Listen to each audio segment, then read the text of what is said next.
Fasan anzay sala shushba honzo gini. Ujiha zet yada seminole ha zet yada. Go chatlako wedine dahe onkonfe onta. Ujiako wedine beshe on yuenda onta. Anzay sala anzadi nechi sanela abe.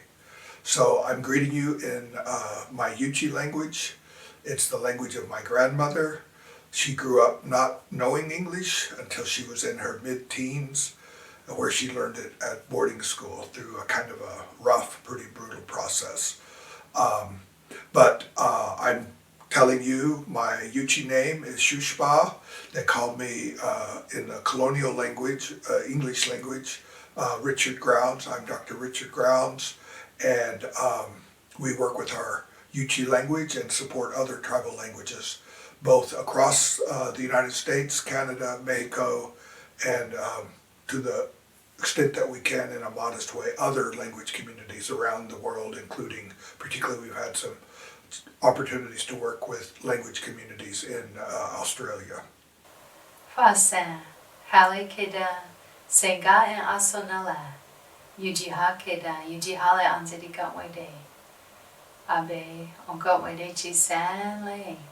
Shabahe dochine nande Ujiha got wedene now we lay nonta dahe and nonkampe. Fasan, good afternoon. My name is Halle, Turning Heart, and I'm Yuchi, greeting you in the Yuchi language, and I live here in Sapulpa, Oklahoma in the US.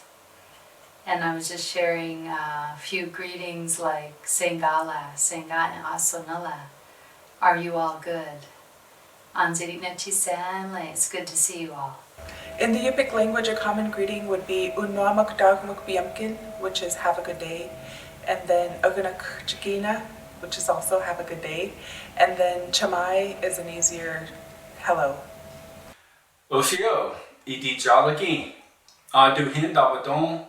Aniki Lonhi, Digi Yawi, Jalak Jindel Quasti, Dagi Lon Stan Ehon, Digada Yoska Duha, Nidigwan Nagida. Sio, hello. In our language, one of our traditional greetings, one that's used by some of our more elder Cherokees, is to say, Sio is just a simple way of saying hello, but Idi Jalaki literally translates as all of us Cherokees, and older Cherokees just use it as a more formal means of saying hello to everybody. And then I said that I am from the Anigilonhi, which has been translated as twister, long hair clan. The exact translation, kind of fuzzy, but in Cherokee it's going to be Anigilonhi. Gashtale. Ujiha ina, Zoyaha keiha jen, Nande, Zona, Nonzeha wana. We e bage jen ande, Zoyaha nena, Nonga ajiga. Ake enchi, agate jile, Zona yub alwi. Zoyaha nena, yomage. Ahende nanon zogo ya, Ujiha nanon wedeya. Nandipule yub alwi na, Zona. Salowi, Sahijibi ganchi bado ina, Lechi nonzio hahani shan ina, ononzo guajen.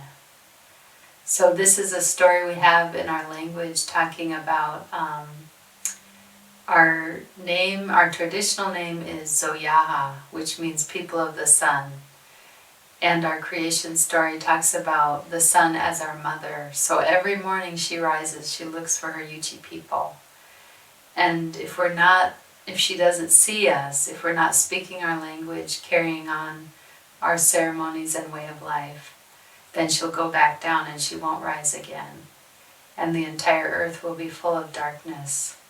So this is one of our old stories that reminds us of the importance of keeping alive our language and way of life and carrying on our Yuchi identity. So growing up, my grandmother told me that all the plants and animals and the grass and the leaves speak Yupik and understand Yupik.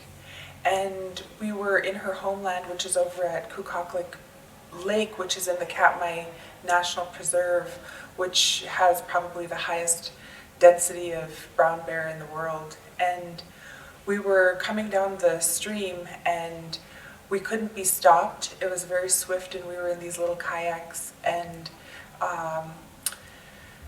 this mother bear was standing on the island, and there was a very tiny channel to get through, and her two cubs were on the shore, and you never ever get between a mother and her cubs. It's very dangerous. So my grandma's in the front of the kayak, and I got really worried about our situation, and she didn't even go for her gun or anything. My grandma's on the front of the kayak, and the mother brown bear was sitting on the shore, and her two cubs were, the mother brown bear was sitting on the island, and her two cubs were on the shore. And I got extremely afraid because you never come between a mother and her cubs. It's very dangerous. And my gram didn't even go for her gun or anything.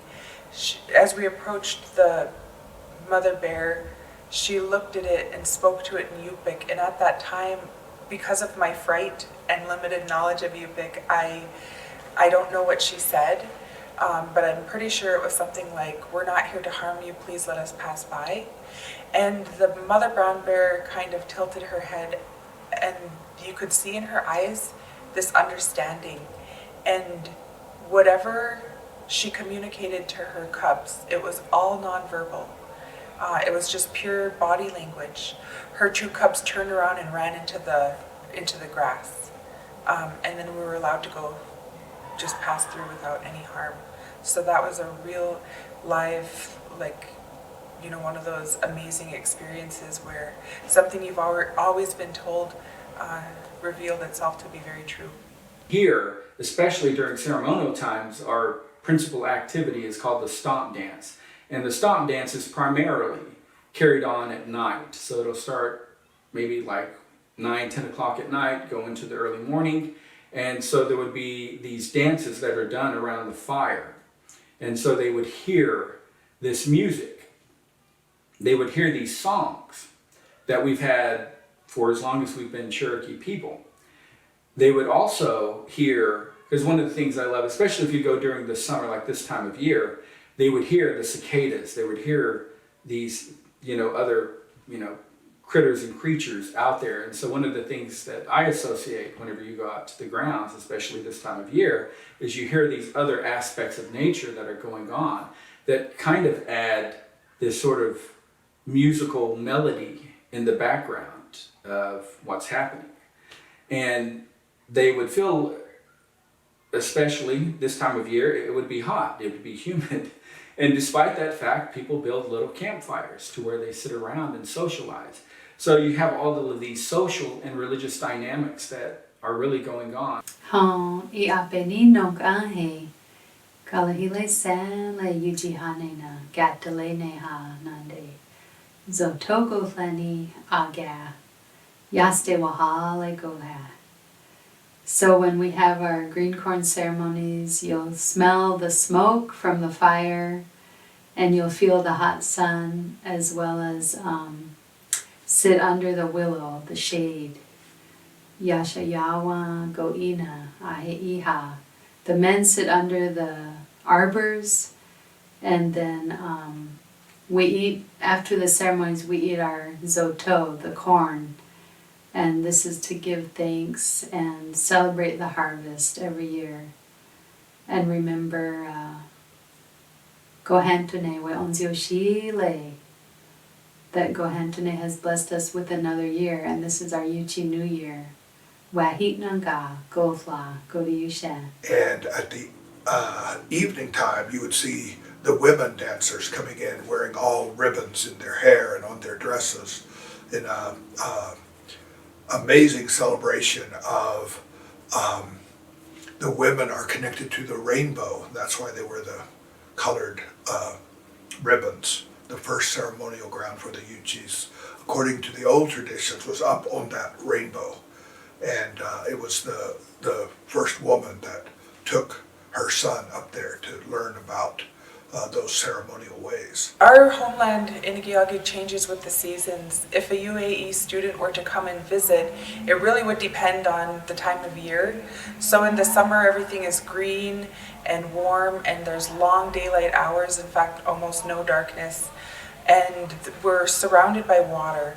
So there's thousands and thousands of lakes, and we're in wetlands. And then you have Lake Iliamna itself, which is almost as large as one of the Great Lakes. A lot of people, when they fly to the village, they think they're coming across the ocean. And the one end of the lake is ringed with mountains, and they have white, snow year-round on them. And then our end, it starts flattening out and flows into the river. So we do a lot of things outside, like the fish, putting up fish, and in the fall time it'll turn into moose hunting time, and the tundra is surrounding us as well, and the tundra gets very vibrantly, like fiery colors in the fall for a short period of time, and then the wind blows and all the leaves fall off the trees, and you set into darkness, and you set into this time of snow.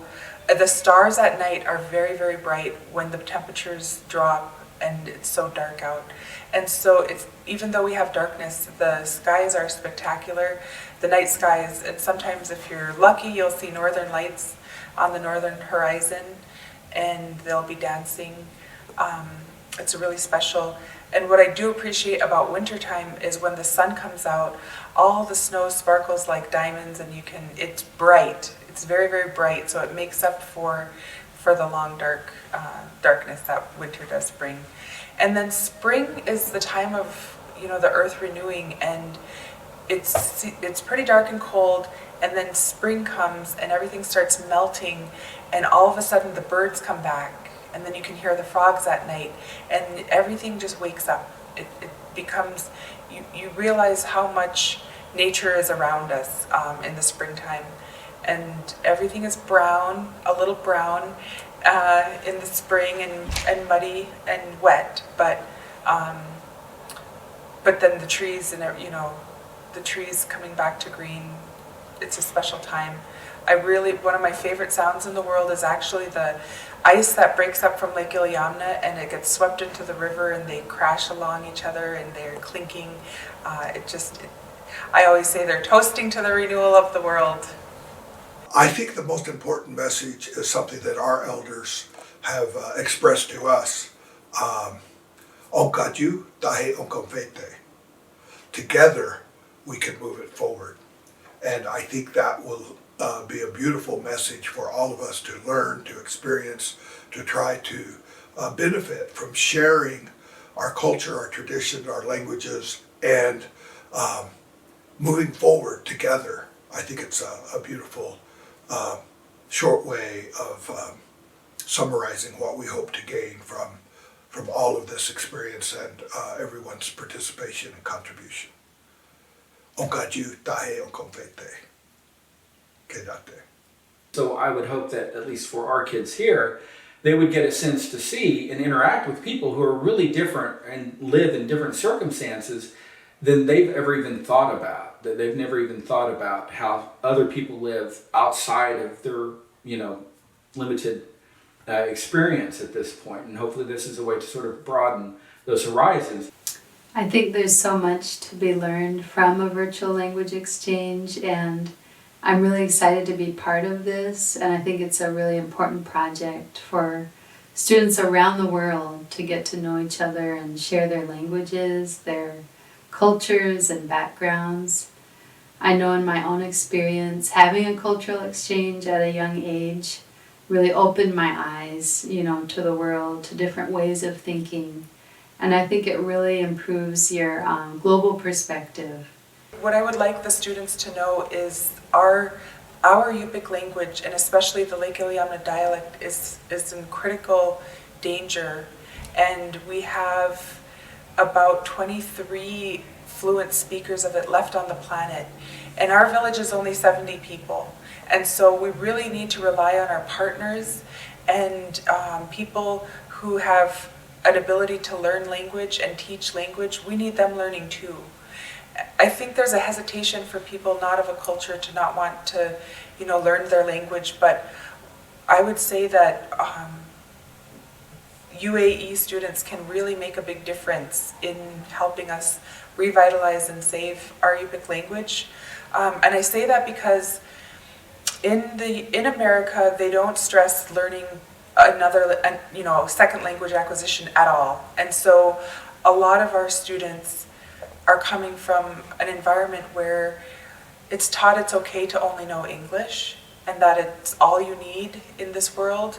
And then you don't get the benefit of all the learning that's involved in second language acquisition, whether that's any language.